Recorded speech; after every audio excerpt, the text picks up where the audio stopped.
He was the strongest prodigy of the most powerful family at the age of just 15, breaking through to the martial arts grandmaster realm and joining the ranks of top experts all around the country. But on the day he was supposed to break through to the martial venerable rank, tragedy struck. A sudden car accident turned his entire life upside down. Because of that, his soul shattered into pieces and he lost all of his powers. But that wasn't all. Although he managed to survive, his fate became worse than death itself. His brain suffered severe damage, leaving him a fool, and he had been living a life of humiliation and misery for the past 5 years. And on this very day, everyone gathered at the Ye family estate, coming together to say their farewell to the 6 remaining sons of the Ye family, who had lost their lives after being ambushed by an unknown force and slaughtered in cold blood. In the back, their most trusted general, a man by the name of General Ning Yu, was apologizing to the head of the family for the failure that they were not prepared enough for the ambush and were unable to protect anyone. But Elder Yu assured the man he wasn't blaming anyone for any of this. After all, the moment the men of the Yu family stepped into this battlefield, their fates were sealed. Rather, he took the blame on himself because he failed to understand one cruel truth, that the dangers of the battlefield were nothing compared to the treachery of men. Just then, a doll dropped next to his feet, catching his attention, and looking down, he saw their prodigy falling face first in front of everyone present. But little did they know that this small, foolish-looking act was the very thing that was about to twist the fate of the entire Ye family and ignite the path of revenge for his fallen brothers. Because that pendant he was wearing on his neck was no ordinary object. Rather, that thing that had just cracked contained the consciousness of the youngest son of the Ye family. Turns out, on the day of his accident, when Yu Fan was on the verge of losing all of his soul bits, he used the last of his strength to seal off most of them inside this pendant. And that was exactly the reason no doctor was ever able to cure his condition, because most of his soul bits were sealed off inside that thing. But there was a silver lining to all of this. During those 5 long years trapped inside that pendant, Yi Fan had been constantly cultivating and refining himself without anyone trying to get in his way, and thanks to that he managed to reach martial venerable rank and was now stronger than ever. Back in the present, as his memories started rushing back to him, Yi Fan's eyes twisted in horror, realizing he was standing at the funeral of all 6 of his elder brothers, and he had no idea who was responsible for their deaths. But it didn't matter, because now, with his memories restored, he vowed to avenge every last one of them and drag the ones responsible into the light and make them pay for their crimes in blood. As all that was going through his head, an unexpected visitor was making their way towards the Ye family mansion, the eldest daughter of the Yusufan family, his childhood sweetheart and also his fiancé, and with her, a man by the name of Xuan Zhengguo, uncle to Xuan Yufei from their family's second branch. And the reason the man came to this place wasn't to pay his respects to the deceased, but rather to break the engagement between Xuan Yufei and Ye Fan. The moment those words reached old man Ye's ears, rage and helpless despair flooded his heart, crushing the last remaining hope he had of ever reviving the Ye family. And because of that, he collapsed, coughing out blood from his mouth, and our hero, reacting quickly, managed to catch him just in time. But since it was too early to expose that he had regained his senses, the kid, still acting his usual foolish self, asked the girl, with a confused, innocent expression, what all of this was about, and whether she was really not planning on becoming his wife anymore. Even Grandpa Yi wanted to know the reason, because this girl never abandoned the kid even after his accident, and he knew she wasn't that kind of person, and asked if she was being forced to do this.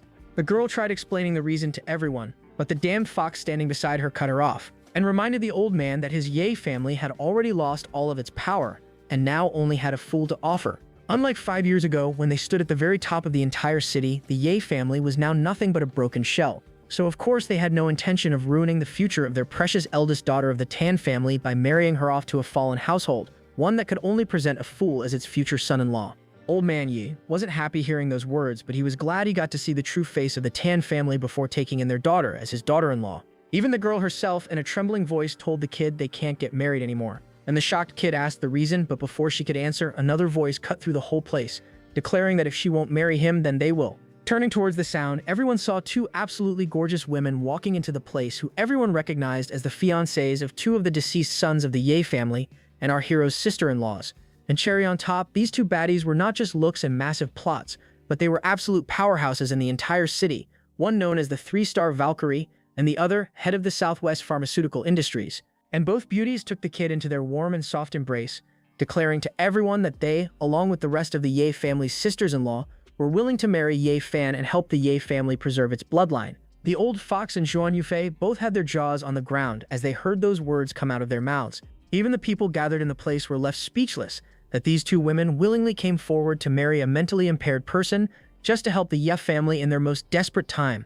But the sly fox, on the other hand, started mocking the 2 women for making such a foolish decision and throwing away their futures, because there was no way those assassins who did this to this family would stay quiet and would probably come for his head as well. and both of them would end up widows very soon. But the brave one told the man that that was their family's internal matter, so it did not concern him, and asked him to leave. As for our hero, he knew what that sly fox said was true, because by standing beside him, these two women also made themselves a target of those people. On top of that, if the news of him recovering his memories and powers got out, there was a very high chance those people would launch an all-out attack on the Ye family, which was something he absolutely couldn't afford at a time like this. So deciding to keep it a secret for now, he continued to act like an idiot and hugged the girl, thanking her for agreeing to become his friend from now on. Turning towards the old man, who still couldn't believe what he was seeing, the girl assured the man they would do everything in their power to make sure the Ye family did not fall, and asked the man to leave the rest to them. The old man didn't even know how he was supposed to thank them both for not abandoning him at a time like this. As for the girl, she turned towards the two fools once more, and using her authority as Yefan's wife, she declared that the engagement between the Ye family and the Tan family had officially been broken, so both of them were free to leave now. And the girl, who I still don't know if she's a victim or just going along with it, just apologized to everyone and prepared to leave. But our hero, on the other hand, didn't feel any regret in the slightest, because those people abandoned his family at their time of need, and vowed that he was going to do everything in his power to return his family to its peak glory once more. And of course, the first step toward restoring the Ye family was producing new descendants to keep the bloodline alive. And the two women before him were clearly very motivated to see that plan succeed. They told Ye Fan that he needed to start building endurance from now on, because after the two of them, the remaining 5 sisters would take turns accompanying him in bed starting next month. A strict schedule, apparently. And the kid, who was really starting to regret every decision that led to this moment, tried to tell them that he was not brain damaged anymore. Unfortunately, his words went completely unheard. The two women had already made up their minds, and by the end of it, the poor man was utterly crushed under their relentless enthusiasm, both mentally and physically. Cut to some other part of the city, where someone was reporting to a man by the name of Elder Zhang about the Ye family's funeral, and they didn't notice anything unusual about Ye Fan. The boy still appeared just as broken as before. However, he also reported that the 7 sisters-in-law of the Ye family had publicly announced their intention to marry the kid and asked what his orders were. The damn bastard in front of him ordered the man to send in the same assassin they used against Ye Fan 5 years ago to take out one of the women to scare off the rest from getting close to that family. As for the fool himself, he didn't mind letting him live a miserable life as long as he stayed exactly the way he was. But if he made any unusual moves, they were to act immediately and take him out without question. Cut a couple of hours back when the funeral was ending and all the guests were slowly leaving the Yao estate. Grandpa called the two women over, thanking them for everything they did in there to help keep their family's face, and told them they could leave now since he can't have them throw away everything by marrying his grandson. But the girl whose name we stole don't know, so I will call her waifu number 1, told the old man they meant every word of what they said in there, and won't abandon the Ye family in their time of need. But the old man, knowing full well what might happen to them if they went along with this, tried telling the girl to reconsider. But waifu number 1 had made up her mind and answered that their decision was final. From now on, the 7 of them would each take turns accompanying Ye Fan each month. After all, they needed many descendants for the Ye family in order to avenge everyone. And our boy, listening to the women's words, realized they weren't just saying those things earlier just to protect the family's reputation. They actually meant it. On top of that, 7 wives each for 1 month of the year was a terrifying thought. Just as he was fantasizing about that, waifu noticed something strange with his body and asked if his aura just fluctuated. And the fool, realizing he slipped, immediately went back to his goofy self, and the poor woman just thought it must be her imagination. But cupping his face between her hands, she told the kid he needed to remember one thing. He was once the #1 genius of Grand Shay, who stood at the pinnacle, and she was sure he could do that again. That was the reason all 7 of them chose to marry him, and promised to follow him for the rest of their lives, and with tears in her eyes made one thing clear: if he ever dared to let any one of them down, she would hunt him down to the ends of the earth and end him with her own blade. Hearing those words, our boy finally understood how much these women were giving up by marrying him. Even their own families would look down on them, and they would be judged by the entire world, which was something that required immense determination and courage. That is when he heard the women beg him to pull himself together to protect the Ye family, along with all 7 of them, and avenge everyone they lost. Hearing that only fueled our hero's resolve to see that vengeance through to the end. Just then, waifu number 2 stepped up, reminding the girl that the kid was still recovering his memories, so they can't throw such a huge burden on him like this.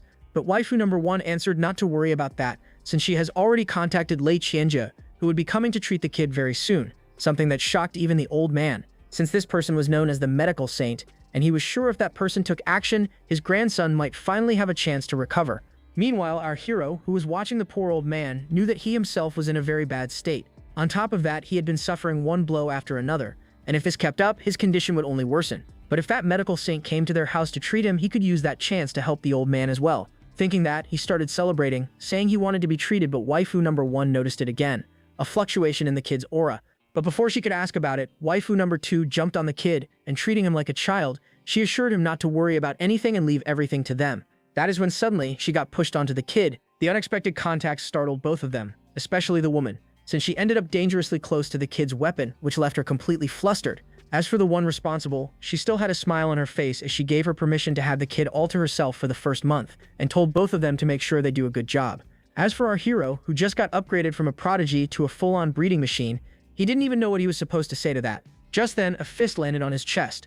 Turning around, he saw the furious old man, making it clear he doesn't care if his messed up brain gets fixed or not. He better treat these girls well, otherwise he would personally make sure he regrets it. And the kid, with a determined expression, answered that all 7 of these women were now his wives, and promised that he would do everything in his power to make sure no harm ever came to them. Just then, waifu number 2, feeling all awkward about the whole conversation, suggested that all of them head back into the mansion since it was getting late. She also informed everyone about a very important business banquet tonight she needs to attend, which was hosted by someone by the name of Zhao Tianlong, and she was thinking of taking our hero with her. But our hero, on the other hand, hearing that name, started recalling the incident of 5 years ago that led to all this. Because on that day, just before he was on the verge of losing consciousness, he saw the man behind the wheel of the car that hit him, and noticed a large scar on his face. And today, during the funeral, he saw a man with that same exact scar standing behind this Zhao Tianlong guy. And that got him wondering if the Zhao family also had a hand in all of this, and if so, he needed to attend this banquet in order to gather more information. Cut to the outside of the Xuan residence. Inside, Xuan Yufei was sitting on her bed, recalling the whole day's incident, while that fox of an uncle of hers was shouting for her to get off her butt and get ready, since they were going to that banquet. But the girl, who still had not mentally recovered yet, told the man that she was not in the mood for that, and that made the fox even angrier because she was still thinking about Ye Fan. He reminded the girl that the whole family was finished, and those women saying they'll marry Ye Fan was probably just talk so they could save face, and she needed to stop thinking about him. The girl, annoyed by his constant screaming, started pushing him out of the room, agreeing to do as he was saying as long as he stopped shouting at her. And the man, before leaving, reminded the girl she needed to put on something good for that banquet, because a lot of big shots will be there. On top of that, young Master Li specifically called to invite her, so for the sake of the Shan family, she must do this. I'm sure these old guys from their family screwed up somehow and are now in some debt or something, and are using this poor girl to try and save their skins. But I still don't feel bad for her because she went to the kid's house on the day he lost all his brothers to break their engagement. Well, someone else was also getting ready for that banquet, and boy, the moment she took that shirt off his chiseled body, the girl froze. Since this guy hadn't hit the gym in the past 5 years, but still, he was in pristine condition. So she asked what was up with that, and our sly fool just dodged the question, leaned in closer, and asked if she wanted to get a feel of his abs. And honestly, she did. But getting a hold of herself, she threw some clothes at his face, telling him to put these on. And just before leaving, instructed him to stop calling her sister-in-law from now on, because they were about to get married very soon. Watching him jumping around like a fool, the girl couldn't help but feel bad for the guy, since he used to be the greatest prodigy of their entire city, but was brutally abandoned by his own fiancée during his most difficult time, and now she was planning on making sure he never gets hurt like that ever again. So the first step was simple, a warm hug. Nothing more, just comfort. Unfortunately for her, the fool himself had other plans, because for him, a hug was never enough. The moment she got close, he started putting those magical fingers of his to work, and almost instantly the woman felt something was off. Her heart rate spiked, her emotions went haywire. Warmth rushed through her body in waves she couldn't explain. Turns out, this sly dog was using one of his abilities on her body, something he kept hidden from everyone, and that was exactly why she was feeling like this. And this ability was also his secret to how he entered the rank of Grandmaster Realm at 15. And boy, let me tell you, he was one dangerous 15-year-old. Apparently, this ability works through physical contact with women, by making them experience an emotional fluctuation, and when that happens, this fool can obtain spiritual warmth from them, convert it into martial chi, and use it to massively enhance his own power. And this was something he had been doing to the women around him since he was only 15. Back then, he was dangerous enough. But now he had 7 wives, and with that many partners around him, the sly bastard was fully planning to use that ability to its fullest potential. Just then, they heard a voice from outside the room telling waifu number 2 that the family head has requested her presence. Entering the room, the person informed the girl that the family head and the second master are both there, along with the entire family, and are all waiting for her. That surprised the girl, and she asked if she was being put on trial, but the man hesitated to answer that question. Seeing that this was the case, the woman didn't complain and prepared to go. After all, she knew the consequences from the very start when she made this decision, and she was fully ready to face whatever judgment awaited her. Cut a couple of minutes to waifu number 2, and we finally get her name. Suyucho, who was sitting in front of the whole family while a man screamed at her for making such an impulsive decision without consulting anyone. This guy is the second master of the Su family, named Minghao, who along with everyone else demanded an answer from the girl since she was putting their whole family at risk of being wiped out just like the Yi family. But the girl, still refusing to go back on her decision, told the man she had everything under control because she has a plan to help both their families get out of this situation. Meanwhile, outside the room, our hero was eavesdropping on the entire conversation, and he didn't like the fact that his wife was forced to take on such a huge burden, all for his sake, while the only thing he could do was stand there and listen. And to make it worse, those bastards were screaming that the women be expelled from the clan immediately. Minghao himself turned towards the head of the clan, demanding he put a leash on his daughter, otherwise he won't be able to save her forever, and sooner or later they would be forced to cast her out. After listening to everything, the man simply raised his hand and gestured for Minghao to stop speaking.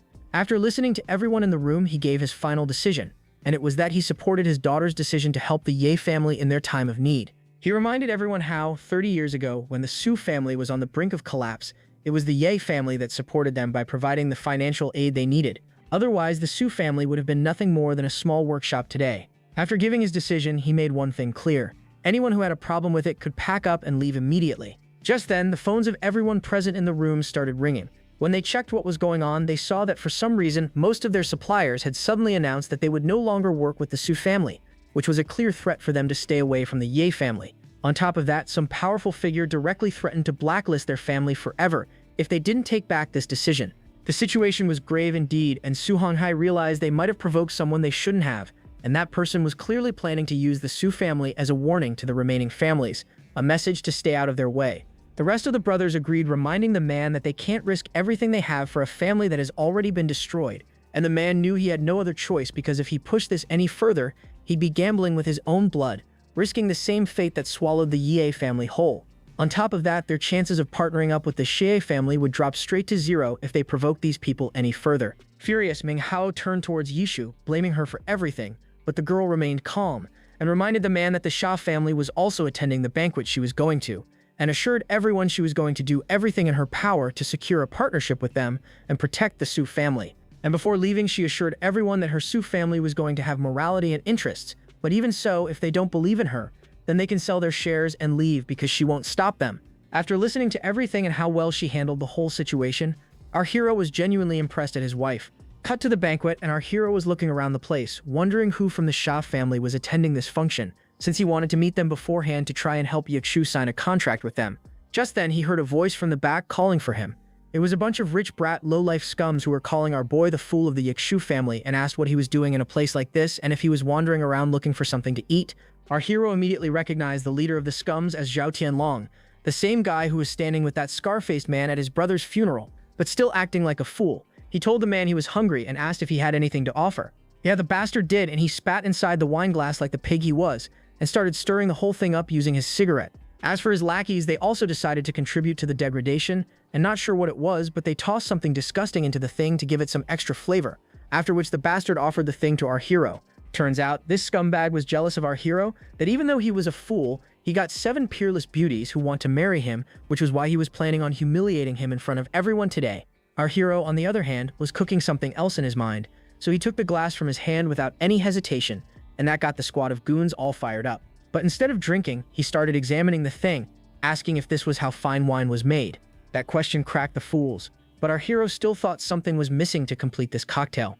That is when his eyes landed on a cleaning lady who happened to be walking past them, so without wasting any time, he rushed over, scooped up the dirty water into the glass to complete the drink. As for the fools, they were giggling and laughing while recording the kid's stupidity to post on TikTok or whatever, fully convinced that the whole thing was going to go viral. Yeah, right, our boy was planning on making the video a viral hit, alright. So he grabbed the fool by his throat, and before that pea brain of his could process what was going on, our hero was already shoving the whole thing down his throat. God, that's just gross. The kid just made this guy drink dirty toilet water mixed with his own spit and snots. The fool, who somehow was still conscious after drinking that disgusting thing, turned towards our hero, asking why he did that, to which the kid just answered it was good to share food with friends and asked if he didn't like the taste. On top of that, he wasn't allowed to drink himself because his wife told him not to, and since he didn't want to be rude throwing the thing away, he decided it would be better if one of his friends drank it instead. Oh boy, the fool was pissed, so he shouted for his goons to beat him to death, and the bastards, wasting no time, jumped right for their funeral, because our boy was already radiating with aura, fully planning on bashing their heads in. But just as the fools were about to get a one-way ticket to the hospital, a voice came from the back shouting for everyone to stop. Damn, I thought it was waifu number 2, but no, it was some muscular guy who was flying in like Iron Man, calling our boy his brother. Before the fools could even react, the man grabbed 2 of them by their skulls and bam, smashed both their heads into each other, knocking both of them out cold. With the goons taken care of, it was the bastard's turn, who immediately recognized the man standing before him and asked what he was doing in this place. Turns out this musclehead is a childhood friend of our hero by the name of Wang Fugui. And in these past 5 years, while our hero was stumbling around like a fool, he stayed by his side and protected him from getting bullied by scums like them. And seeing him once more standing up for him, our hero made up his mind to do everything in his power to repay this man for everything he had done for him. As for the last fool, he reminded the bastard that the man standing before them is a straight-up killer, someone they can't afford to offend, and suggested they back off immediately before he decides to come after them next. Realizing he was right, the bastard turned around and prepared to leave. But man, the guy was furious and was fully planning on taking out our hero now and steal our beautiful waifu Yeshu for himself. After the fools were gone, Wang turned his attention back towards our hero, since there were a few rumors he heard about him flying around, and he wanted to confirm them himself, and bam! Our boy got buried between those massive muscles of his, as a congratulations for scoring 7 of the most beautiful baddies in the entire city in one day. But our hero, on the other hand, was already regretting bumping into this guy because his chest was hard as a rock and he was being smothered to death. But then Wang suddenly noticed something odd about the kid, and that look he was giving scared our hero. But before he could ask what was up with that stare, the guy straight up started sniffing him all over. And after he was done with whatever he was doing, he asked the kid with a straight face if he finally recovered his memories, and our boy realized he was screwed. But just then they heard Yuxo's voice from the back calling out to our hero. Turning around, they saw the girl all sparkly. I mean, the artist tried his best, but she looks the same to me after getting dressed up. Or scratch that, even her dress is the same. But our prodigy of a protagonist immediately brightened up seeing her face, while Musclehead greeted the girl, introducing himself as our boy's best friend. Yivsho also introduced herself as our boy's fiancée, thanking him for taking care of her husband while she was away. Cut a couple of minutes, and the host announced the arrival of their honored guest in the building, and asked everyone to gather up to meet with the president of Shaw Group, President Shaw Hall. Hearing that the man finally arrived at the place, Yishuo instructed Wang to keep an eye on the kid while she went and had a conversation with the man about their families partnering up. As for the man himself, he arrived in front of the whole crowd to greet everyone, and in that same crowd was that same bastard Zhao Tianlong, the host of this party, who was already celebrating his newly formed partnership with that man and was planning on using it to his advantage to blackmail Yusho to submit to him. As all those disgusting thoughts were going through his head, the woman approached the big man, asking if the reason the Zhao family hosted this banquet for him was that they had already signed a partnership contract with the Xia group. But the man answered that it wasn't the case, making it clear they still haven't decided on who they were going to sign the partnership agreement with, so every major enterprise present in this banquet would get an equal opportunity, something that bastard Tianlong wasn't expecting, since he was sure this cheap banquet of his was enough to butter up the old geezer. But apparently that wasn't the case. But on the other hand, our beautiful Yushu was extremely excited, since this meant there was a chance for her to save her family's future by partnering up with them. Just then, Old Man Hao's eyes landed on a particular individual standing in that same crowd, which surprised him, since the guy standing there in the middle was none other than the divine doctor himself. And yeah, it was our hero. If you are confused, so am I. Apparently, he used to be some doctor as well 5 years back, and a couple of days prior to his accident, he saved this man's life using his abilities. But the kid himself had no memory of that, so he was left speechless when that man ignored the whole crowd and rushed over just to shake hands with him, which also shocked the remaining people. But the one most shocked? Yeah, the gray-haired bastard who was burning up inside that the fool of a broken family managed to steal all the spotlight from him. So, deciding to make a joke out of himself, he rushed over and started screaming that the man was probably mistaking this person for someone else, because this person can barely remember his own name, let alone possess medical skills to save someone's life. Besides, everyone knows about his family's situation, so it was best not to get involved with them. But the man, having enough of his bad-mouthing his savior, fired back that he hadn't mistook anyone. Turning towards our hero, he informed the whole crowd that 5 years ago, when he was on the verge of death, it was this kid who saved his life. But seeing him in this state now, he was surprised, so he asked what happened to him. Yukshu told the man the whole story of how he was involved in a car accident, which left him with some brain injuries, resulting in him losing all his memories and being left in this state. It all made sense to the man, but he didn't care, since it didn't change the fact that this young man was the reason he was still standing before all of them. So, as gratitude, he offered our beautiful Yukshu the partnership contract and asked if she would be interested in partnering up with the Xia group. But before she could get a chance to answer, the bastard stepped up once more, asking the man to reconsider, since the Su family has already been blacklisted by all their major partners for aligning themselves with the Ye family, and suggested he choose his Zhao family instead, but the man had made up his mind. because the only reason his Zhao family was so successful today was because of that boy. On top of that, even this beautiful lady in front of them hadn't abandoned the Ye family, so he wouldn't either. And for those who were targeting both families, he wasn't afraid of anyone. After he was done making himself clear, he formally extended his hand toward Yichu, announcing that the Su family from this day forward would be the sole partner with the Sha family, and all of their channels would be fully open to them in the entire Southwest, and if anyone opposed the Su family, they would be considered an enemy of the Sha family as well. After hearing all that, the girl didn't even know what to say to the man, instead of a thank you. Not just that, but it also increased our hero's and his family's reputation in the eyes of many guests present at the party.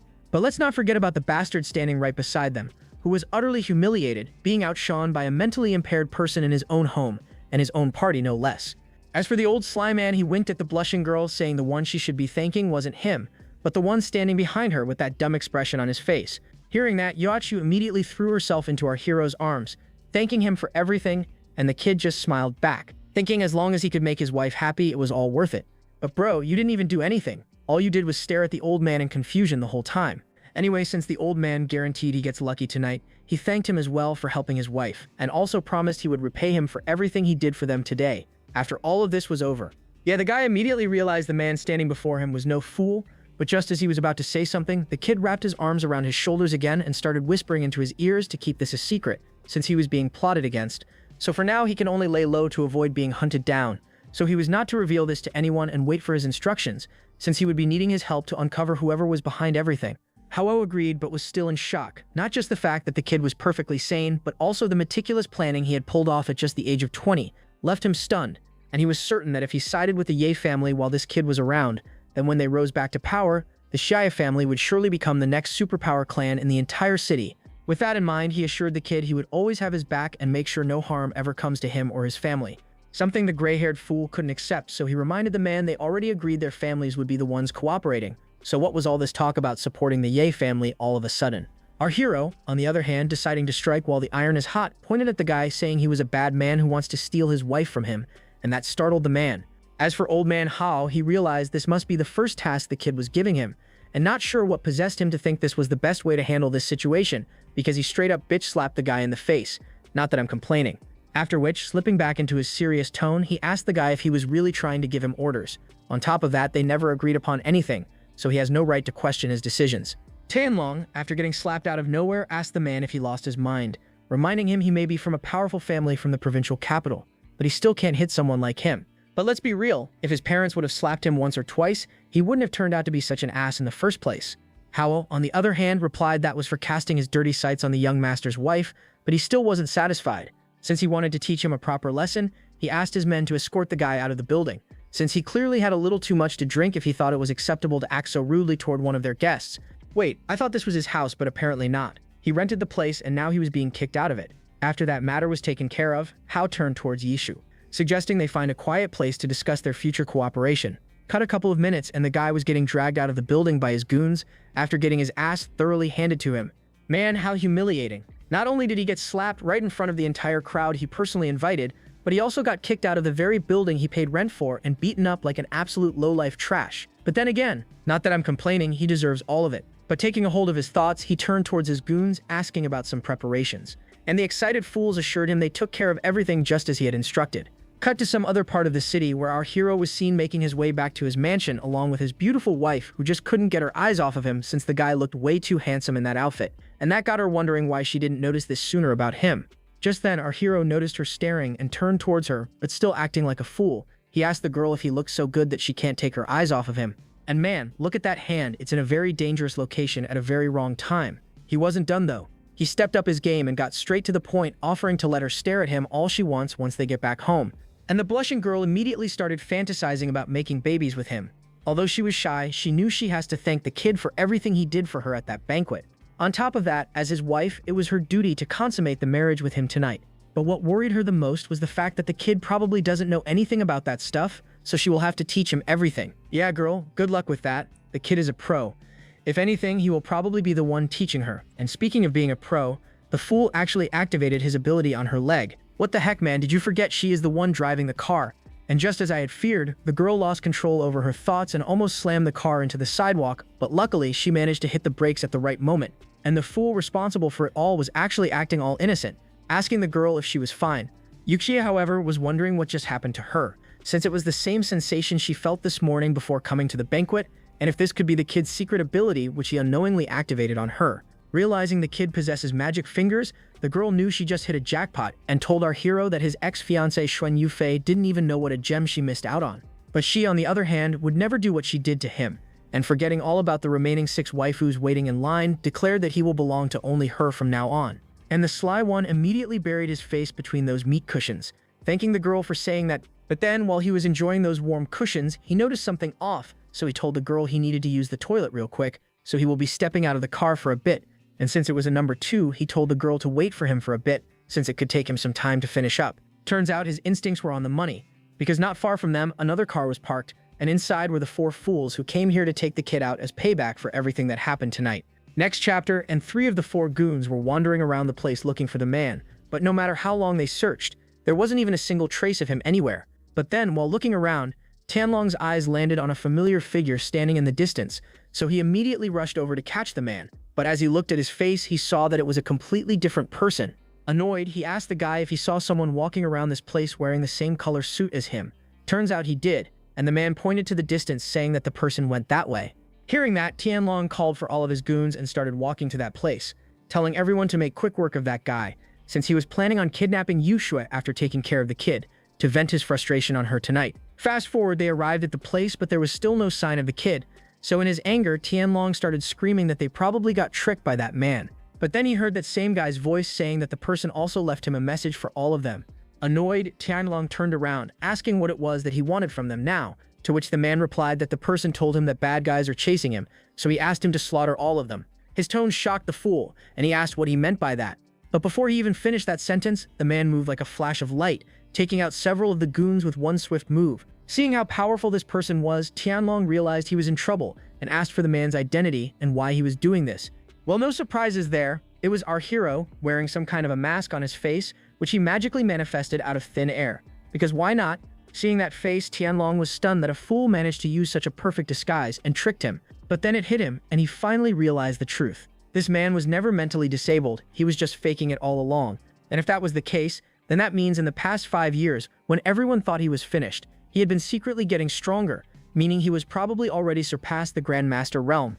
And he actually tried humiliating him, and even tried stealing his wife.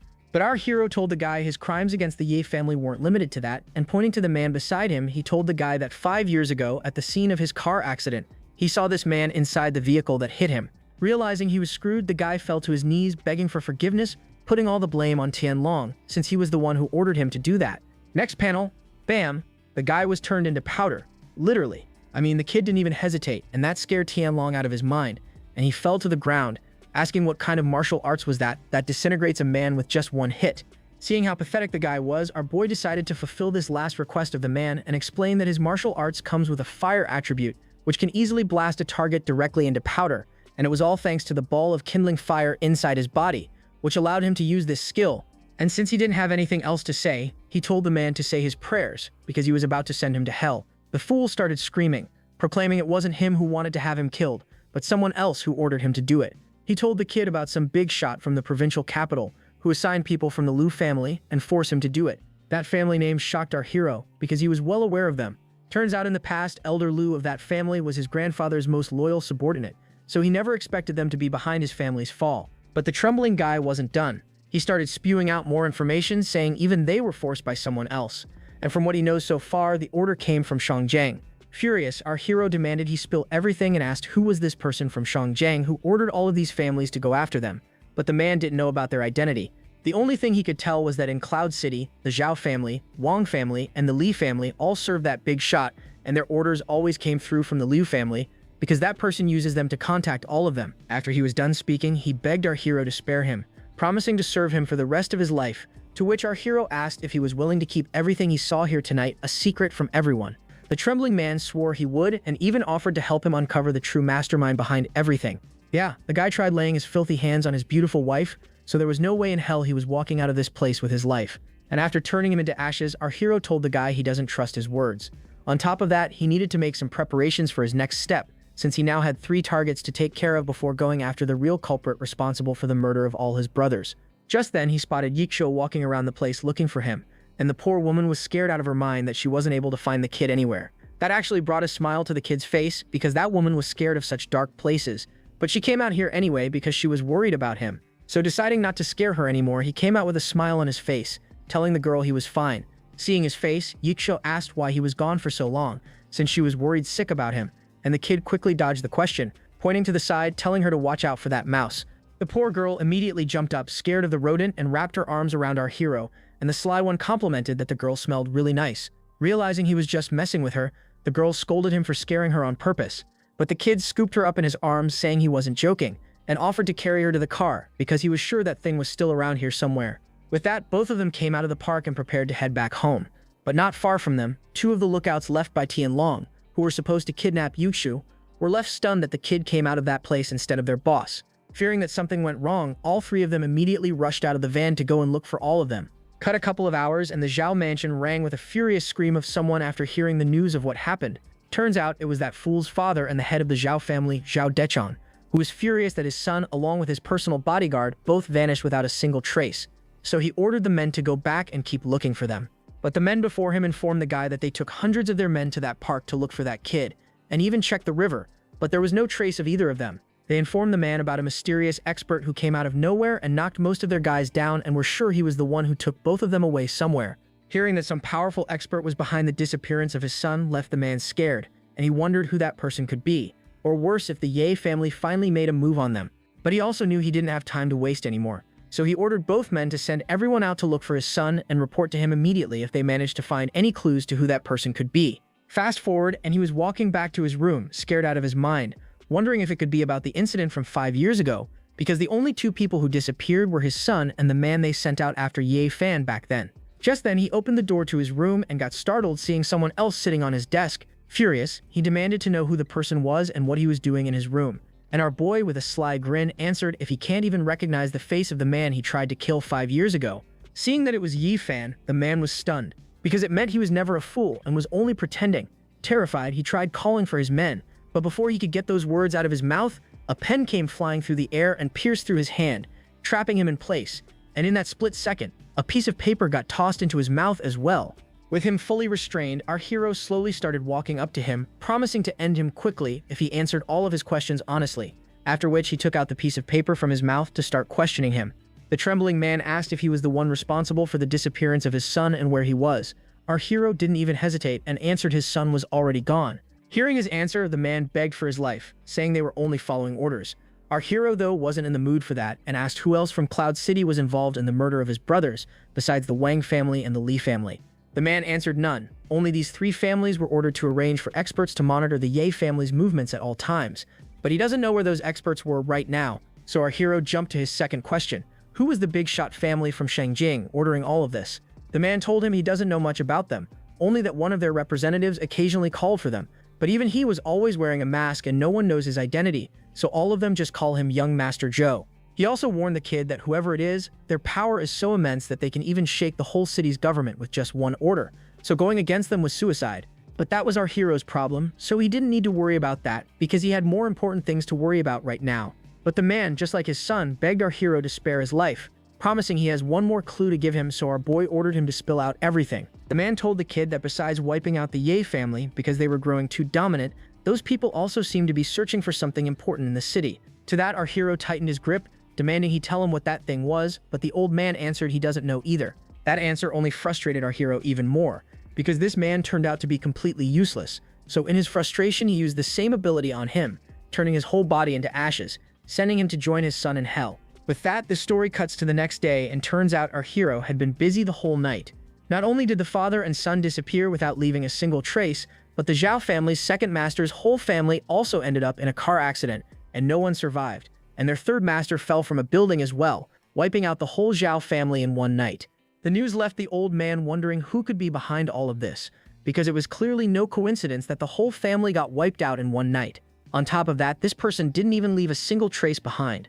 In front of him, their family's guard captain, Lang Feng, informed the man that they also found that the Zhao family had a hand in their young master's car accident 5 years ago. But now, since the whole family had been wiped out, they couldn't know for sure if this information was true or not. Furious, the old man ordered him to keep looking into that matter, because he has a hunch that the matter of the Ye family being targeted was not that simple, and he was sure more people had a hand in it as well. Cut to the night at the Su family's estate, and inside, our hero was lying in bed, thinking over everything, and was sure that the news of the Zhao family's involvement in his accident probably reached his grandfather by now. Just then, he heard a voice from the side calling for him, and turning around he saw Yuki in her nightgown, asking how she looked.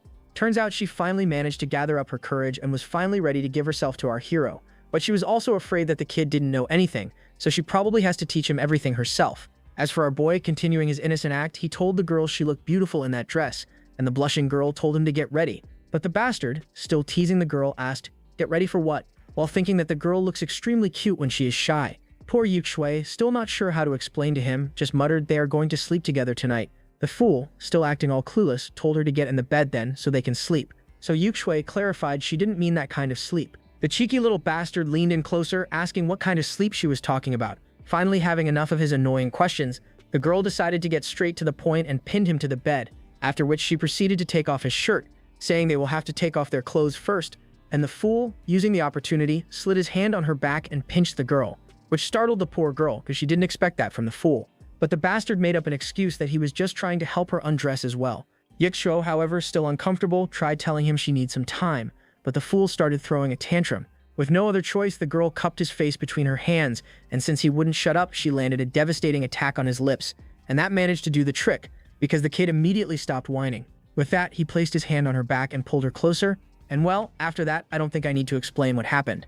But there is one crucial detail that came up, so I will mention it. Dual cultivation with our hero makes both partners strong, not just our hero. So yeah, it's a win-win situation for both parties, and thanks to that, Yishu managed to reach the peak of the martial venerable realm.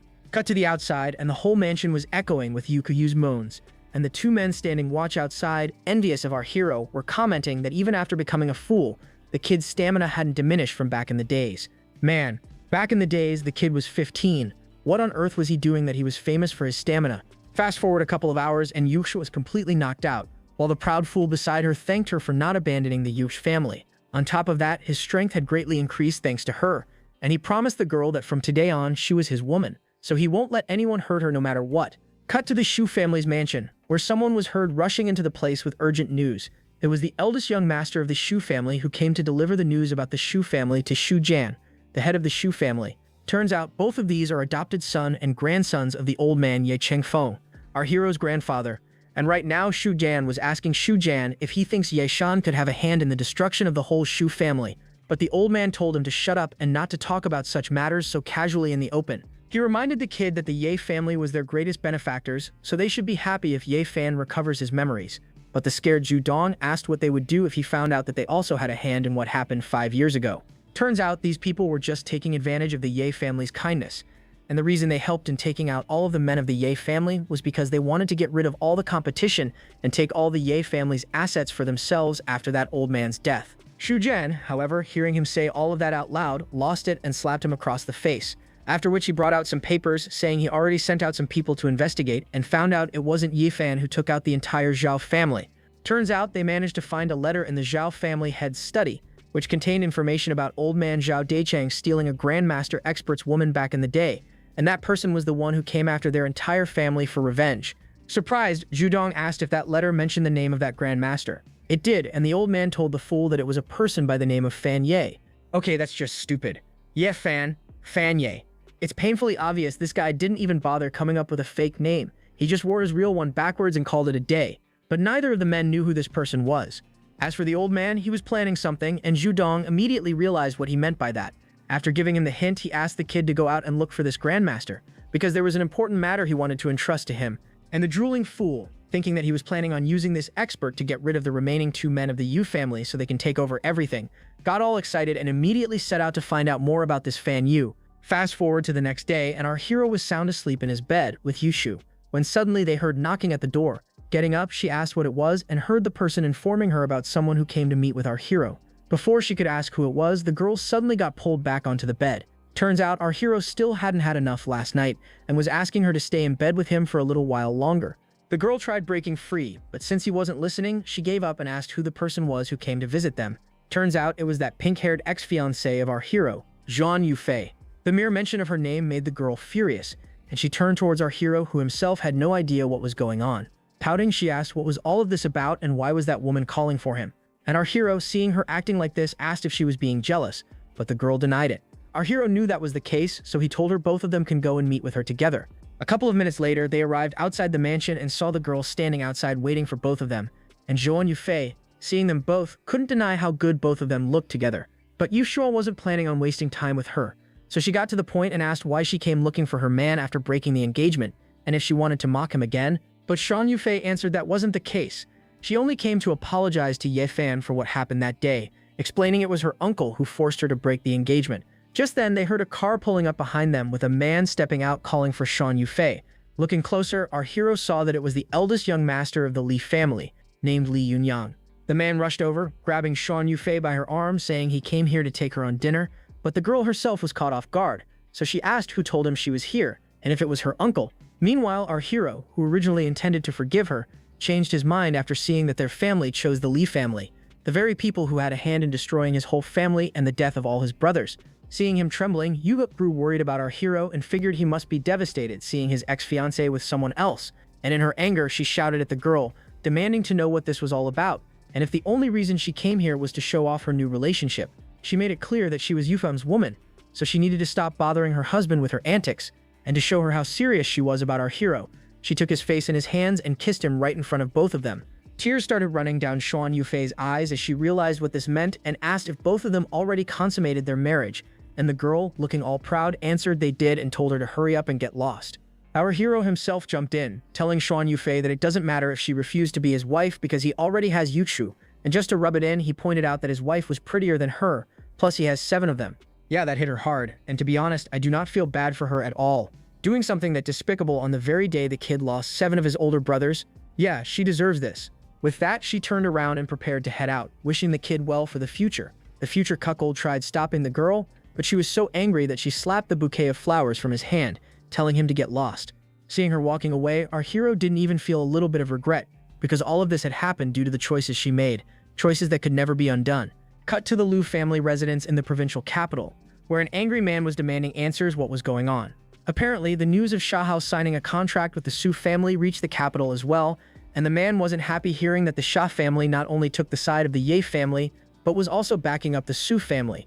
This screaming old man is Lu Ran, the patriarch of the Liu family. One man from the crowd reported that according to what they managed to gather, Shahao was supporting the 2 families to repay a life-saving favor, but the old man didn't care about the reasons. All he cared about was making an example out of those families to warn everyone of what happens when someone goes against them, which is why his first target was Su family, and he planned on completely destroying them. After making up his mind, he told everyone that the Zhao family had already been wiped out, but they still have the Li and Wang families, and ordered everyone to gather them all to completely wipe out the Su group, ruin Su Yuchu, and drag her reputation into the mud. Cut to Yushu herself, who was waving our boy goodbye after sending him off with Wang Fugui so he could get some fresh air and she could focus on her work, because after last night he was being too clingy with her. But since he kept complaining, she promised she was going to come pick him up after she was done with work. With that, they walked outside the building, and after taking a few steps, Wang Fugui suddenly stopped and with a grin told our hero he didn't need to pretend anymore, since no one was around them.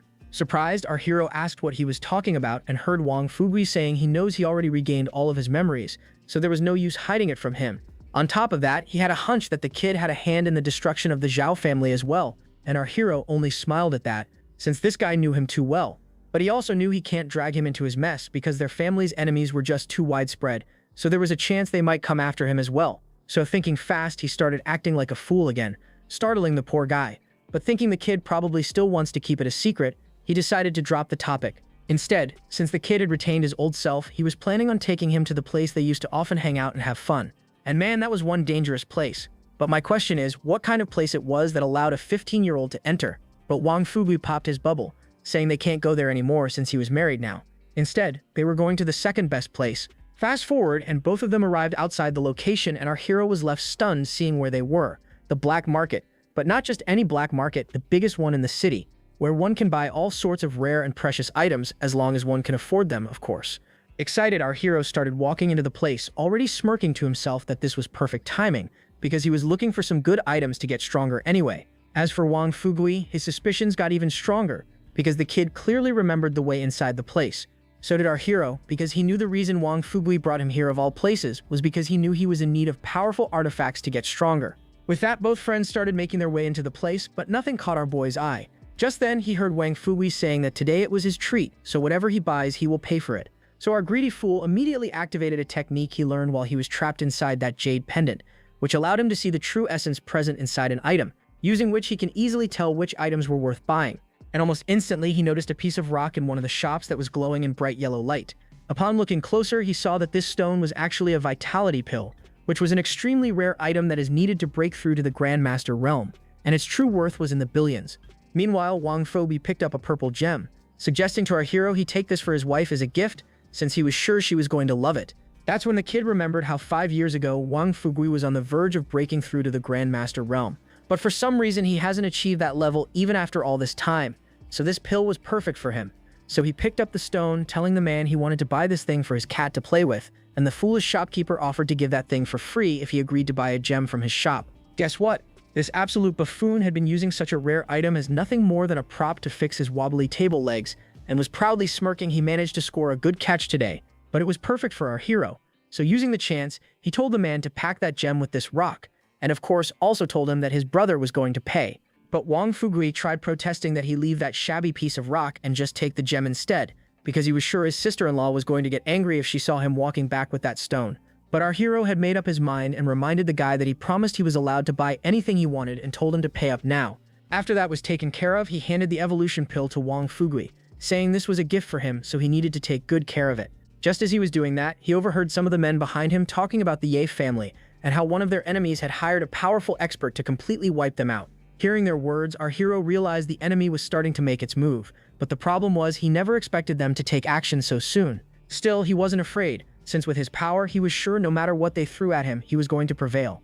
Seeing his serious expression, Wang Fugui asked if everything was alright, and our hero immediately turned towards him with the pill in hand, telling him to eat up. But Wang Fugui, still not knowing how valuable the thing was, hesitated, pointing out it was a piece of stone, not candy, so he can't eat something like that. But our boy wasn't listening and started shoving the thing forcefully into his mouth, and while panicking, he accidentally bit down on the thing, and the rock shattered in two.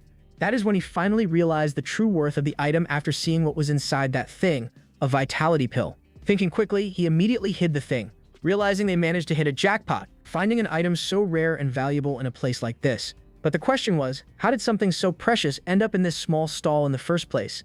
Then he turned to our hero, realizing he picked out that thing for him on purpose, because he knew he was in need of it. Meanwhile, our boy was on a call with someone. On the other end was Xia Hao, inviting him to dinner, saying he wanted to introduce him to some people. Our boy realized this must be important, so without thinking twice, he agreed to meet up with him. Half an hour later, they were inside a hotel, with our hero enjoying a delicious meal with the two men, and with them 2 other people, members of the Xia family. The first was Li Hu, and this mustache man is actually a don of the underworld in Yun City. And second, the man with braids, a damned governor-general of Yun City. And both of these men were pledging their loyalty to our hero, who was completely ignoring the 2 men and was busy acting like a fool with Xie Hao, saying he made his friend eat a stone today. Seeing him acting that way, Sun Quan grew suspicious, wondering why Shan Ho was treating that fool with such respect, so he decided to reevaluate the Ye family to find out what was going on.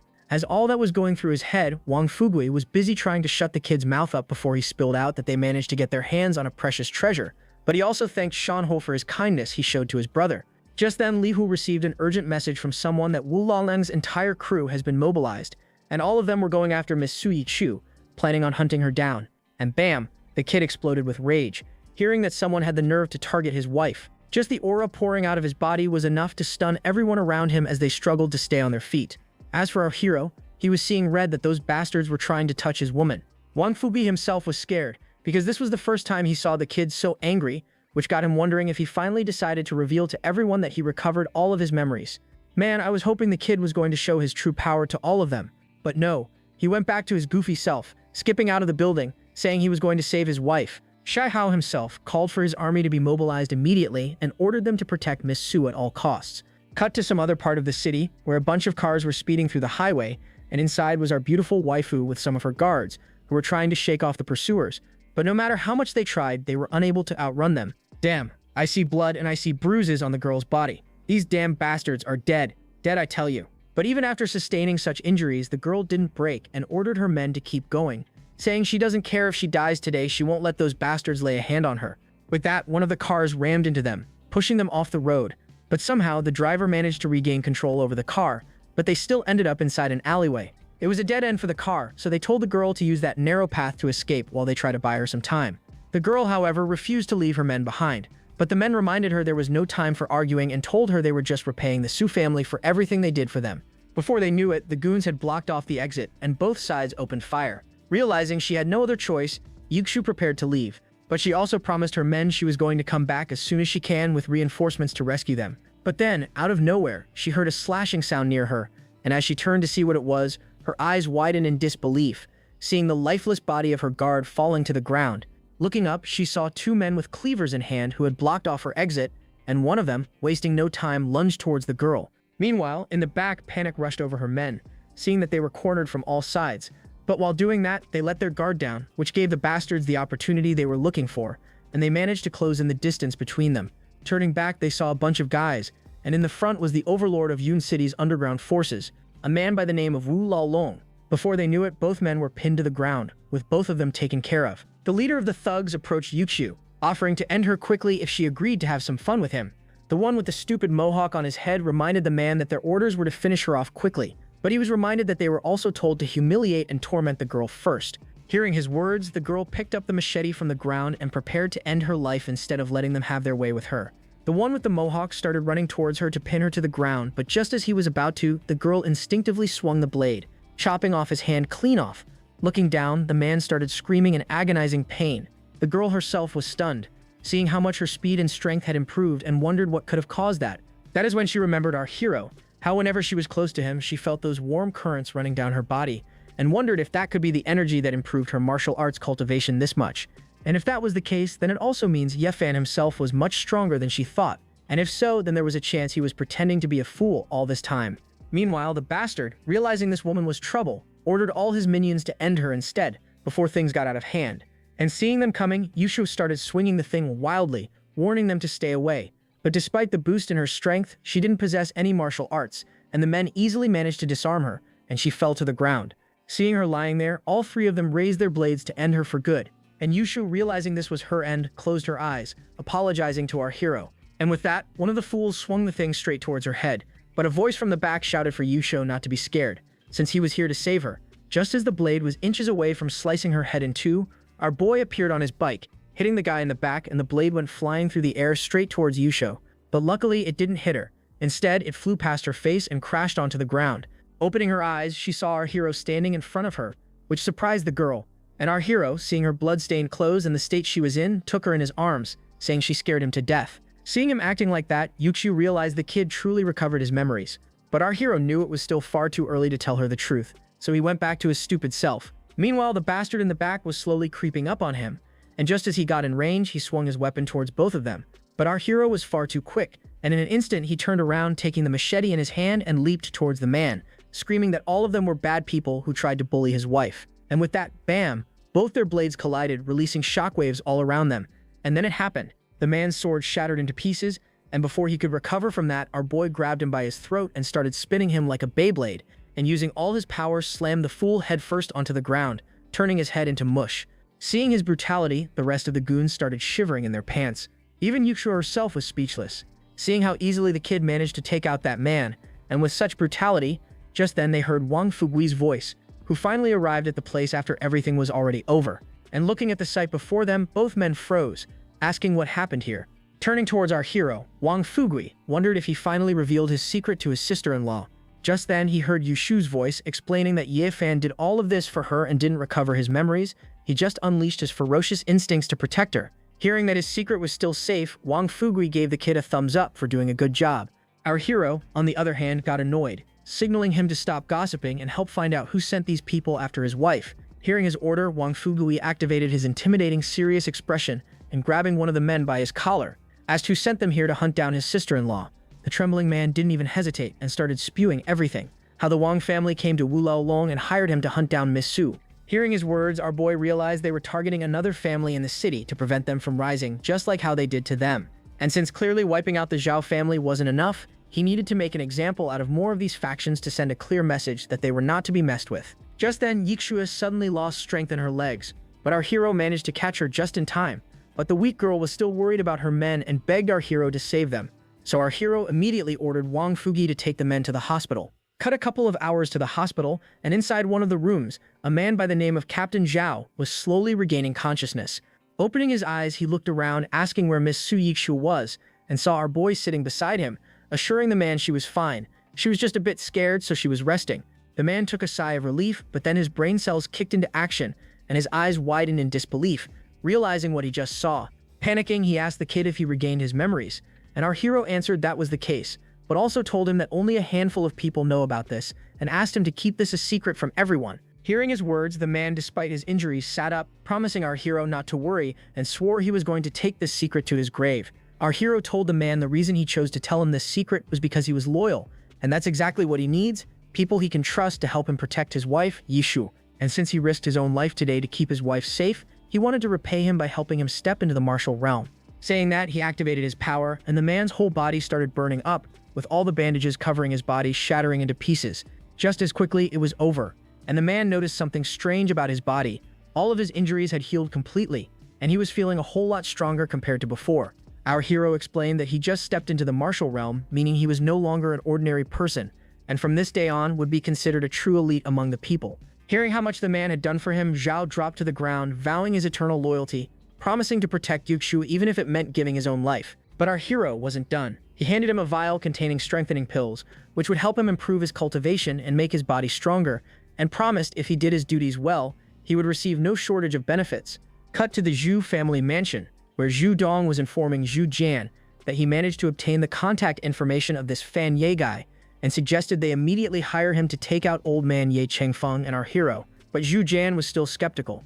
After all, they receive a lot of support from the Ye family, and if this man failed to do the job, it'll be disastrous for all of them. But Zhu Dong assured the man not to worry, since this guy was said to be an expert and was sure he would wipe out the entire Ye family without leaving behind any trace.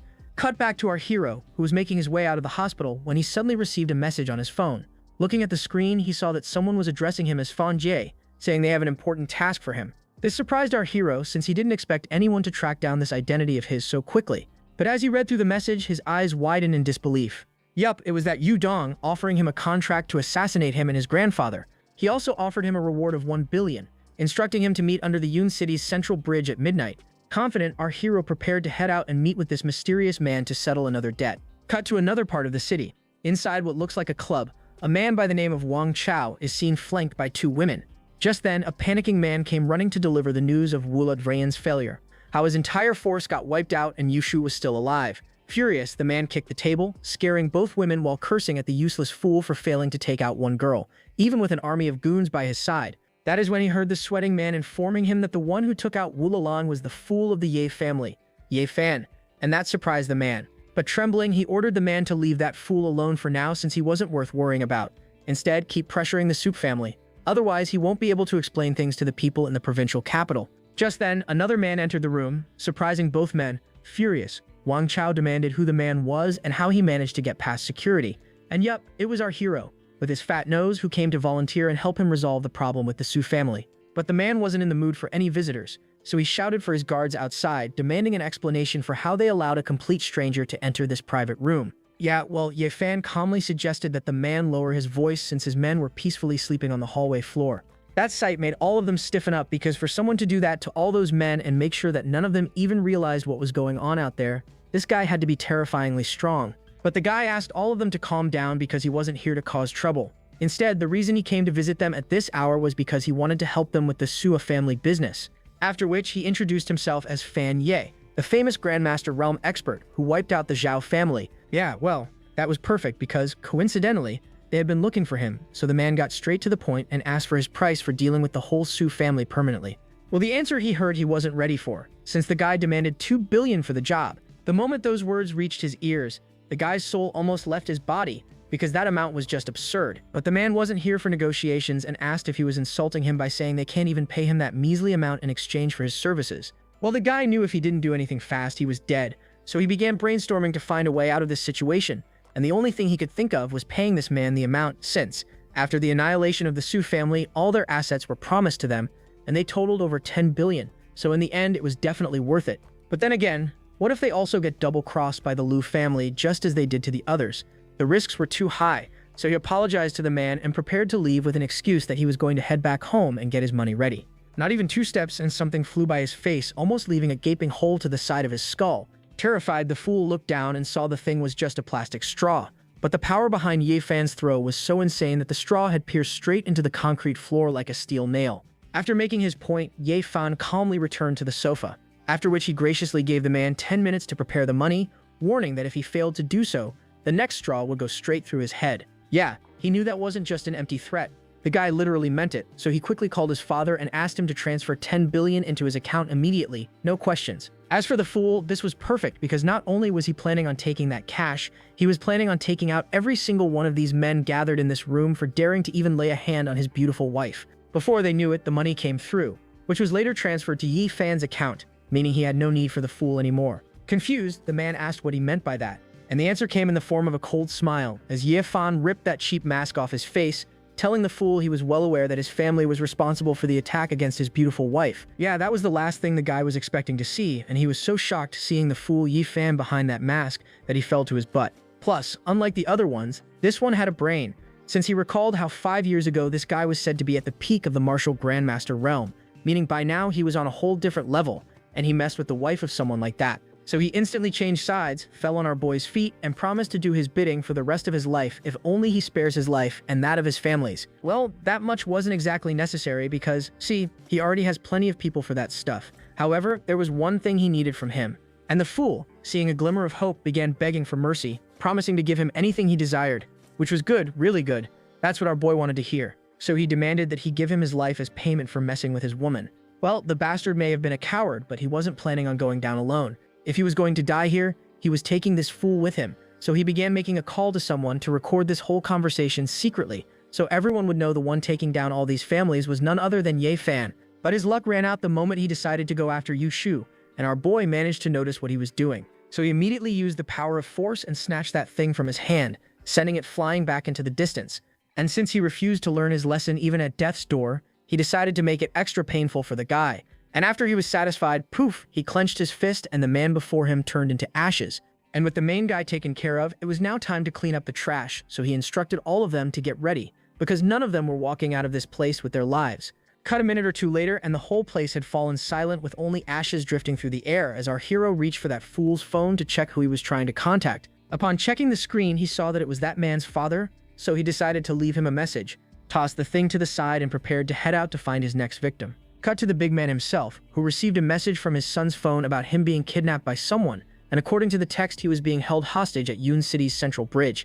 But the man was no fool. After seeing the recent incidents and how the influential families who had a hand in the Ye family's downfall were being targeted, he ordered his entire army to gather immediately because they were heading to this bridge to find out who was behind all these deaths.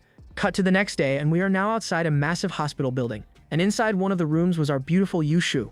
Slowly opening her eyes to a familiar voice, looking to the side, she found our hero, who had been sitting by her bedside the whole night, and was showing relief that she was finally up. Seeing his face made her recall that time's incident, how she was being pursued by some assassins and almost lost her life. That was until Ye Fan appeared and heroically saved her by massacring all those men. Before she could get a chance to thank him, the guy cupped her face between his hands and assured the woman there was no need to worry, since he has already talked to the doctor, and according to him, she just needs a bit of rest, after which she can return home. But the girl knew that wasn't going to be so easy since there was still a lot she needed to take care of before returning back to her normal life. So first things first, she needed to check her phone and figure out what's going on and how bad the situation was out there. So she made a call to her top informant to get a rundown on the situation. And yeah, things weren't looking too good. Someone stole their latest research formula and leaked it to their rival group who already released a new drug based off their research. Just then, Mr. Shahal also walked into the room and confirmed the news. After that, he showed her the video of the man flaunting that thing in front of the public as their own creation. And I don't know if you guys remember this man or not, but he's Li Yunyang, the very same guy who wants to forcibly marry our pink-headed Zhuan Yufei. But the girl was more focused on that beauty tablet or whatever in his hands, and she was completely heartbroken since, to make that drug, their family had spent many years on research and nearly poured all their resources into developing the formula and were counting on it to turn things around for themselves. And to rub salt on the already open wound, Mr. Shahao informed the woman that nearly all of the partners from the city have decided to cut off cooperation with her family, meaning her family's days were numbered. Yeah, the woman knew the guy was right, and there was no way in hell she was going down without a fight. So she steeled herself and instructed the old man to take care of her useless husband while she rushed back to her company to figure things out. After she was gone, Yevshen couldn't help but wonder how she was overreacting over just a beauty formula, something he could have easily pulled out from his head, and that would have been 100 times better than whatever they made. Although Sean agreed, he also reminded the kid he was a fool in the eyes of the world, so why would that woman believe a product he made could possibly compete to something they developed after countless years of research? Well, the man did have a point, so he asked about the guy his second wife planned to invite to treat his brain and whether he was really as skilled as people claimed, because he was planning on using him to help the Su family. Well, that was a good plan, but the problem was, why would someone like that doctor help him with anything? Apparently, our hero had a plan for that as well, rattling around in that fat head of his. Just then, he heard his phone ringing. Upon picking up, he heard that Pinkhead's voice on the other end, and the woman seemed genuinely scared for some reason and was asking for his help. Although he was worried, he still needed to keep his fool act going, so he asked the woman if anyone was bullying her or anything. The answer was a yes, and according to her, he was the only person who could help her out of this situation. Well, damn, it was about that same man who stole the Sugar family's beauty pill formula, and now he was forcing her to marry him, and to make it worse, their engagement banquet was tonight, so she was out of options. The moment he heard that man's name and how, after ruining 2 families, he still wasn't satisfied and was now trying to forcibly marry Yu Fei.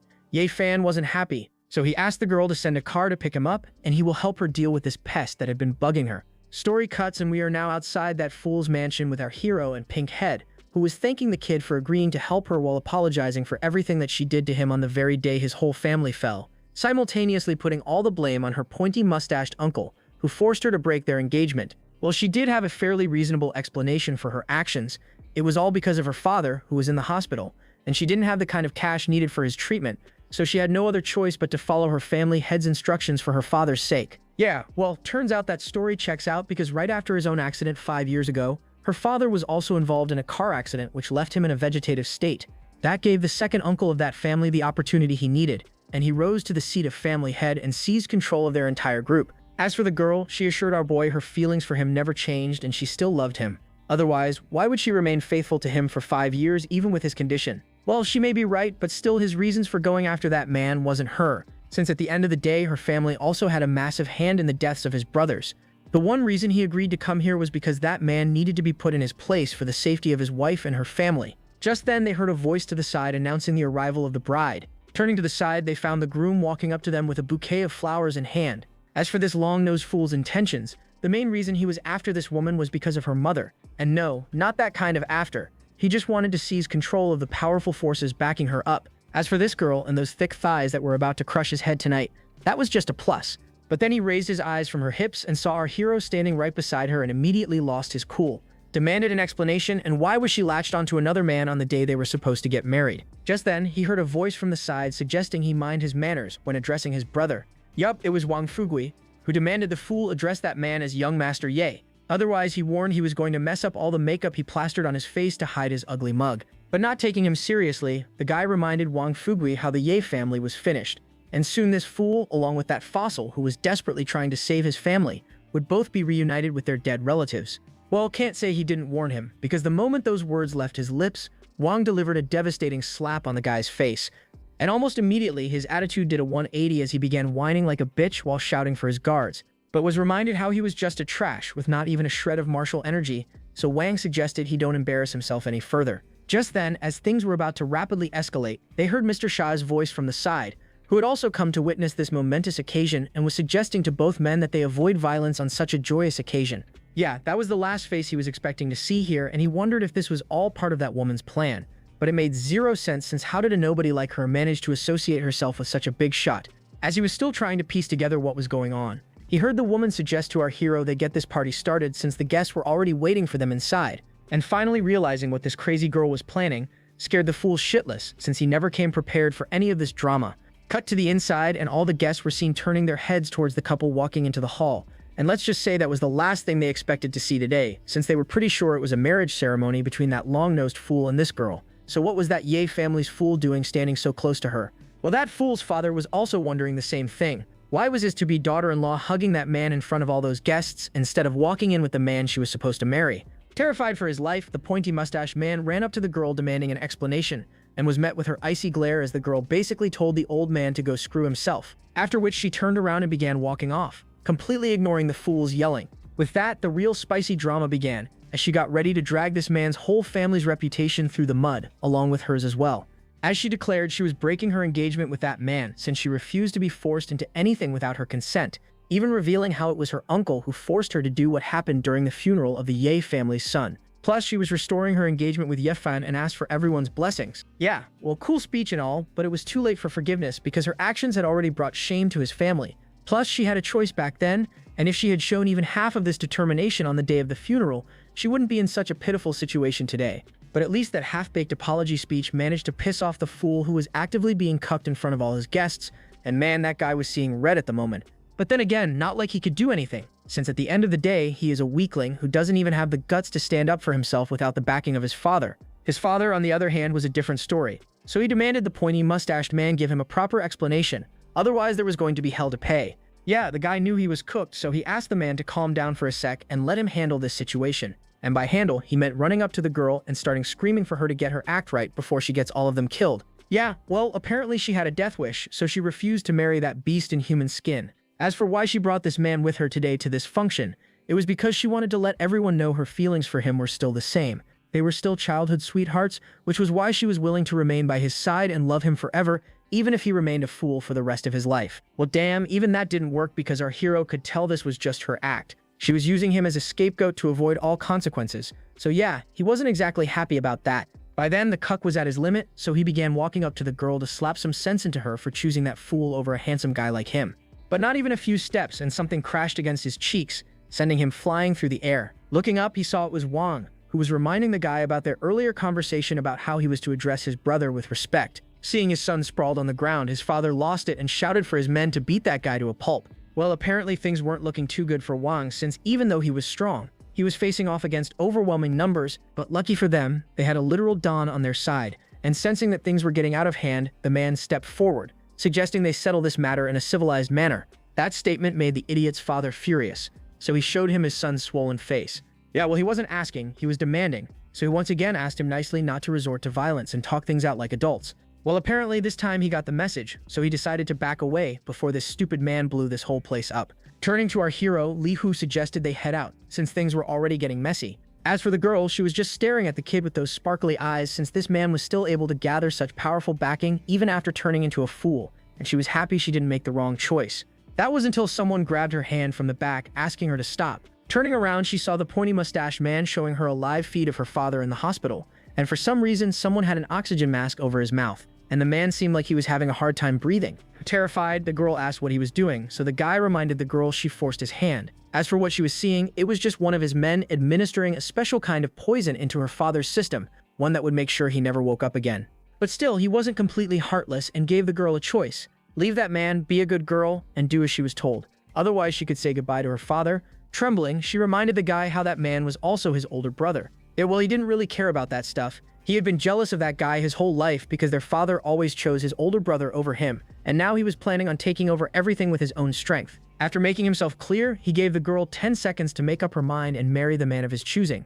Otherwise, the same fate as her father awaits her. Seeing the girl on the ground, Yefan himself wondered what she was going to do now. After all, on one hand was the life of her father, and on the other the man she loved. Just then, the blonde fool walked up to the kid with that same cocky grin plastered on his face while mocking the woman for thinking it was going to be that easy to escape him.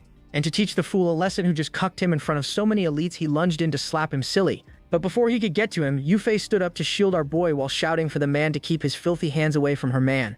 Seeing her standing up for him even now, the guy was so furious that in the heat of the moment, he blurted out how that man ruined his engagement banquet, which was a perfect excuse for him to deal with his entire Ye family. Yep, he dug his grave by confessing in front of all these people that he was after the Yi family all along. As for the rest, all their jaws were hanging because this meant a war was about to break out between many powerful factions now that the truth was out in the open.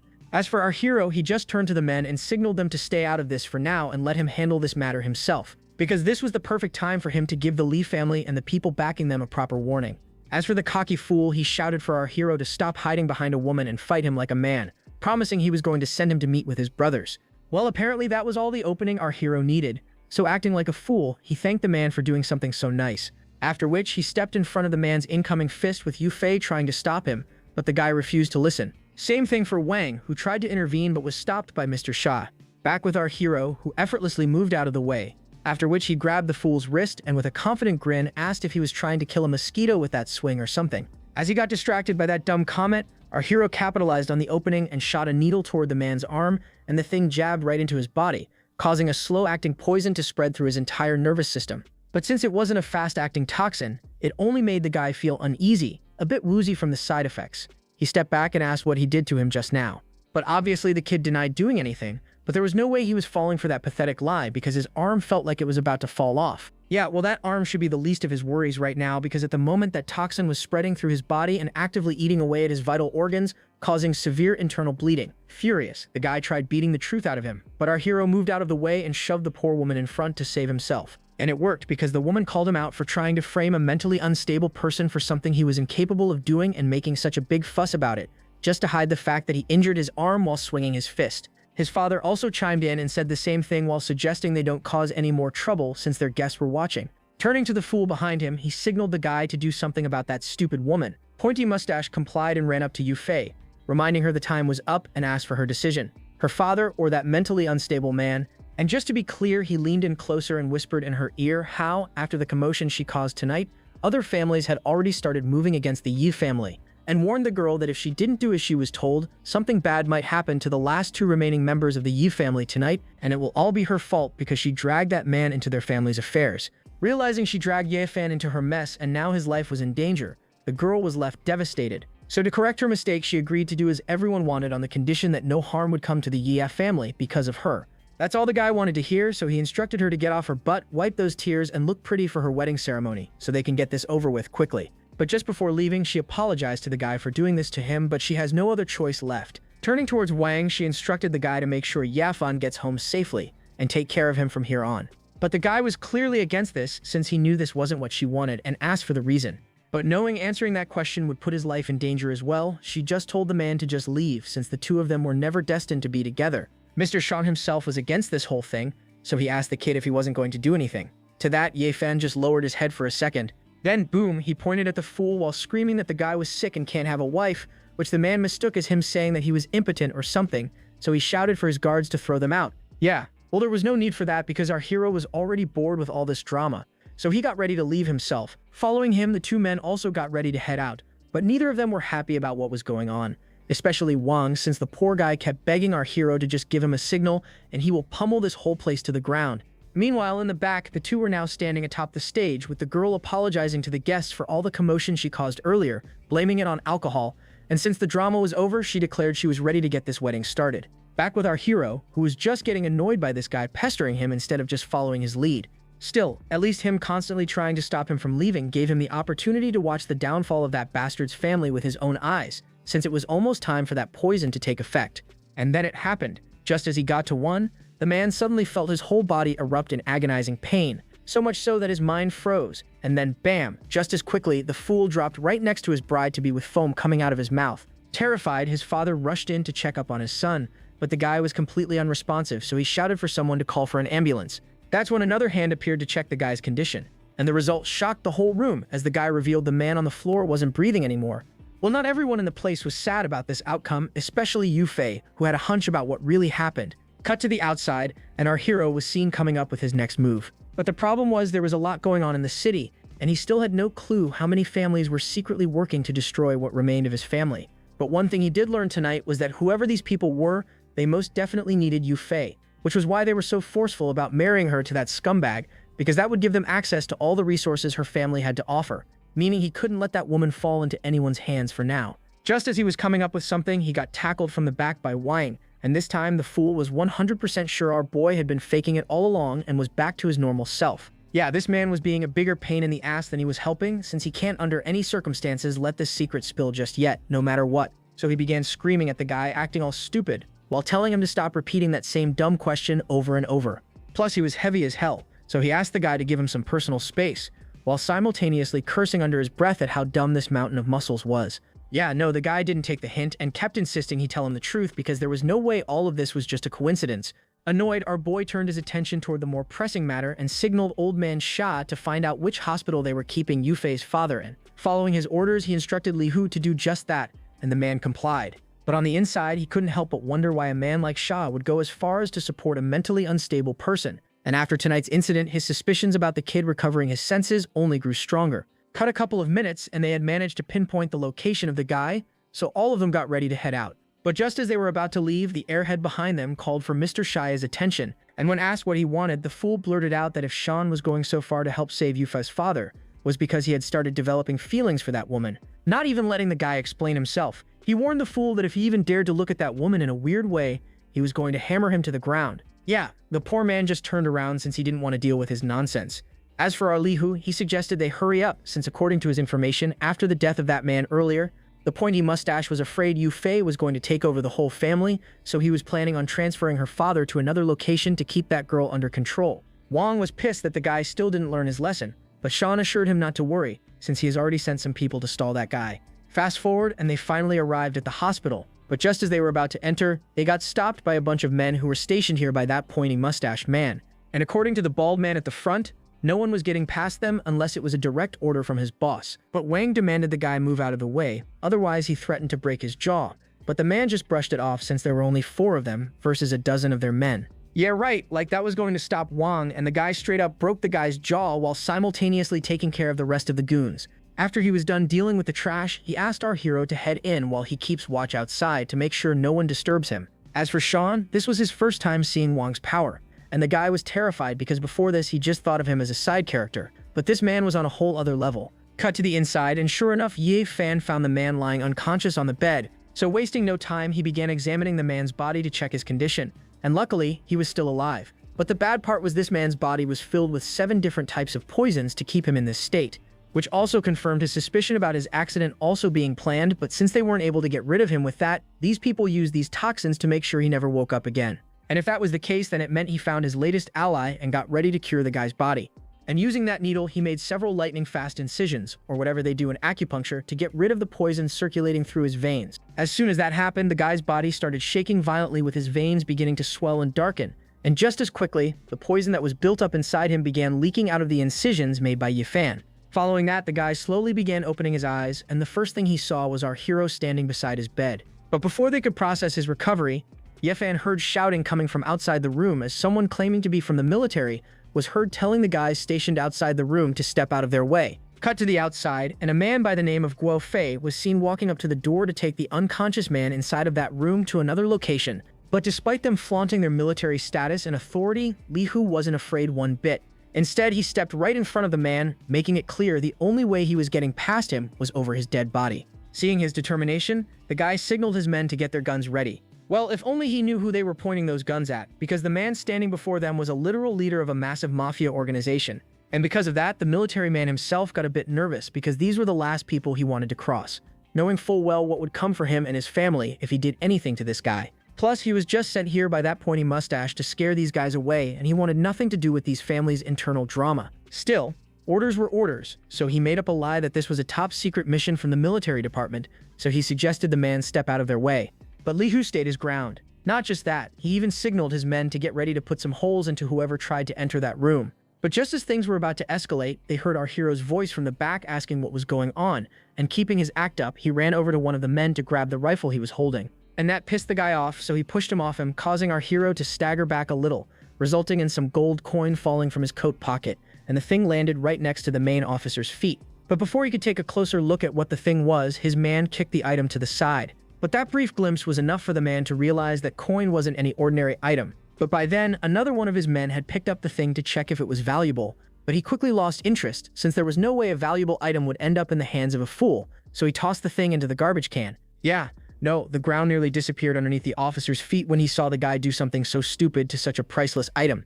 So he sacrificed his own dignity to save the thing and prevented it from being thrown into that can. And sure enough, as he took a closer look at the thing, it turned out to be just what he feared. A token of one of the 4 heavenly kings of the Xuanwu war zone, something so precious that whoever held this item had a rank above a 4-star general and could command the million-strong army of the entire southeastern province if needed. But since the guy behind him didn't know why he was acting so worked up about a trinket dropped by a fool, he asked the reason, and the man had no clue how to explain it to the fool. Turning back, he saw our hero staring at him with those sparkling eyes, and he couldn't believe this fool was actually one of the 4 heavenly kings. But there was no time to think, so he shouted for his men to kneel in front of that man immediately. After that, he properly introduced himself in front of our hero while paying his respects to the heavenly king of the Jumu banner. The moment those words left his mouth, the whole place froze in shock as the men realized they were actually in the presence of a heavenly king. Yifan smirked inwardly since now these men were practically under his command. Still, it was far too early to show everyone what he was really capable of, so he asked the man to stand up. But the guy was so terrified that he refused to even stand before the kid. Instead, he presented his coin back to him while asking for forgiveness. Irfan took the thing, thanked the guy for returning such a valuable item back to him since it cost a lot of money, and asked him not to tell anyone else about this item being in his possession because he doesn't want any thieves coming after him to steal his precious toy. Yeah, that last part made the guy pause as he wondered if the guy was just being stupid or was he trying to warn him not to reveal to anyone what he saw here today, and that was a threat. Yeah, looking up, that was definitely a threat, and realizing the kid's whole game and the fact that he wasn't a fool, he lowered his head knowing full well the fate that awaited him if he disobeyed that guy's orders or offended him in any way. With that out of the way, he quickly got up, apologized to the kid for disturbing him, and promised he was going to strictly obey the Heavenly King's orders. And just before leaving, he whispered into the guy's ear about keeping an eye around that pointy-mustached man, because that man was clearly up to something big. After they were gone, Yefan got approached by Wang, who asked if that thing really was the real deal, or was that officer just being paranoid. And since he was asking Yefan to hand over that thing, our hero began making a fuss. Their drama was being watched from inside the room by Yufei's father, and the man wasn't happy, not because his own brother poisoned him and left him to rot in this hospital just so he could take a shot at the family's throne, but because he nearly lost such a good son-in-law like Yufan, and there was no way he was letting him go so easily. Plus, during their brief conversation earlier, he was instructed by Yefan to keep pretending like he was in a coma for now, and he had no clue why he would ask something like that of him. Just then, he heard a familiar voice outside the room asking for him and how he was doing. Cut back to our hero, where Yufei had finally arrived to check up on her father. And seeing her so worried, Wang assured the girl her old man was fine, all thanks to Yefan here, who took care of all those men. That brought a smile on her face, since this was the second time today he helped her and her family. So as a thank you, the woman, completely forgetting he's a married man with a beautiful wife, jumped him and landed a smooch on his cheek. But no way our hero was going to forgive her for her family's hand in the death of all his brothers, so he shoved the foolish girl off him. Yeah, not sure about you guys, but I don't feel bad here. She may be dumb, but she let herself get used like that and almost destroyed his entire family with her selfish stunts. But Wang, I guess, still had a soft spot for her, so he comforted the woman while helping her back to her feet. And once again, she did another dumb thing as she completely disrespected his current wife by promising she was going to only marry him and no one else, literally forcing herself on him like the dude didn't already have enough problems. Now he had to babysit her stupid ass and clean up her family's mess. But our hero was no fool, so he straight up told the girl he doesn't want her anymore because he's a married man now and was even expecting a child with his current wife. Yeah, that one line tore whatever fantasy she had built up in that messed up head of hers, but guess what this shameless woman did after that? She doubled down. Instead of backing away, she grabbed his hand and began seducing the guy right in front of all these people. And then it happened. They heard another voice from the back asking what was going on here. Yup, it was our beautiful and faithful Yikshu, who literally, knowing she was risking her own life and her family by staying with Yikshu-fan, refused to leave his side and stuck by him till this day. And knowing it was this pink head and her stupid ass that was seducing her man, she straight up told the woman to back away while pointing out how she knows everything about tonight's incidents, how she used her husband to weasel her way out of her wedding, and now she was trying to steal him away from her. And damn, she didn't hold back on those slurs either, as she straight up called the woman a vulgar female to her face for being so shameless as to go after a married man. Well, Pinkhead tried coming up with some half-baked excuse, but Yiksu refused to listen to a single word and suggested the woman disappear from their sight as soon as possible, because soon her sister Linglong would be arriving, and if she found out about what she was doing to Ye-fan, she already knew what was going to happen to her. Yeah, she knew full well what that woman was capable of, so she decided to leave, but not before warning Yu Chut how she wasn't giving up on Ye-fan, and would come after him again and make him hers one way or another. With her finally leaving, our hero asked about Linglong and where she was right now. Yeah, well, first he needed to explain himself, because what the hell was his hand doing on that tramp's chest, and why didn't he try pushing her away when she was trying to seduce him? But clearly it wasn't entirely his fault, so she decided to turn a blind eye just this once, and told the kid Linglong was almost back in the city with the medical saint who was supposed to cure his illness. Story fast forwards to the airport where all of them had arrived to welcome the girl, but there was a problem. According to Old Man Shea's intelligence, an ambush was waiting in this airport, so he suggested all of them stay on their guard because whoever sent those men wasn't holding back anymore. That surprised Wang, since the man they were supposed to pick up was a national hand appointed by the royal family, so he asked if those people would really have the guts to attack this place knowing there was a chance they could harm the medical saint. The answer was a yes, and when Sean said those guys weren't holding back anymore, he meant it, because this time they didn't just send ordinary assassins, they hired several martial artist experts, some even above the martial arts control realm. Yeah, this was really bad since handling those numbers was going to be problematic for him if they got attacked all at once, but luckily he had some people to help him as well, so he signaled Sean to take care of those assassins in a way that it won't cause any commotion. Sean complied and instructed Li Hu to personally handle this situation and make sure to take down as many of those assassins as possible. As for the ones he couldn't handle, He can leave those for him since he also came prepared with a surprise. With that, the story cuts a couple of minutes and a fat man was seen reporting to a guy about most of their men going missing all of a sudden and they can't contact them anymore. The glasses guy asked how many men were available to continue the mission, and the answer was 3 people, including him. Yeah, that answer earned him a slap across his cheeks for letting their guards down and ruining the whole plan. But it was already too late to call for reinforcements, so he instructed the fat fool to stall Ye-Fan and the people with him. As for him, he was personally going to make sure that Medical Saint didn't get a chance to reach the Su family's estate. Well, that's all for today, folks. I hope that you enjoyed it. If you did, please give the video a thumbs up, and if you want to know what happens next, hit the subscribe button. Until next time, take care.